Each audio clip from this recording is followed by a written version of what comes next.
Hi, my name is Courtney Willis, and I'm the director here at Desperation College. And today is day 18 of prayer, and I want to talk to you guys about brokenness. Brokenness can come in many different forms. It can come in the form of maybe sin that's destroying your life, or maybe sin that you're trying to overcome, but you just find it so difficult. It can come through addiction, divorce, and maybe even battling an illness. It may come through grief. Maybe you've lost someone in your life. Maybe you've had a miscarriage. Or it can come through relationship issues, maybe with a spouse, with a child, or just anyone in your life. And so if you've ever experienced this, you know that your soul feels extremely fragile. It feels shattered. It feels like suffering, and you become extremely vulnerable. Your soul begins to have a deep desire and need for help and resolution. Psalm 147:3 says, "He will heal the wounds of every shattered heart." This is a promise from God. And when He says every shattered heart, He intends that to be yours. You're included. Not only are you included, but this means that you don't have to stay that way. You don't have to keep a shattered heart. Just like our physical wounds need to be healed, so do the wounds of our soul. We know that when we get a wound on our body, if we don't take care of it, it can get infection. It can go to all organs in our body and affect their functions. The same is with our soul.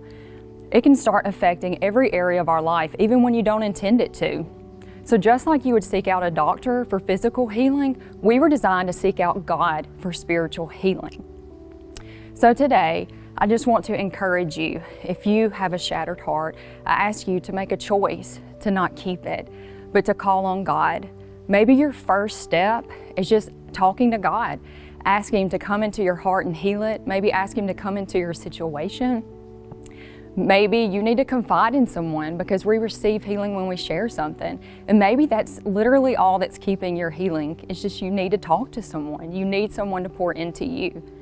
Maybe you've been doing that. Maybe you've been praying, you've been pursuing the Lord, and you're just waiting and hoping. I encourage you to keep going. Don't give up. Keep pursuing the Lord and believe and have faith that He will keep His promise. Maybe some of you have already become victorious over this. I would ask you to remember. Remember the time in your past when you were so broken and you didn't know if it would ever come to an end. Then remember the victory when you had wholeness in your heart again. So I ask all of you to pray today.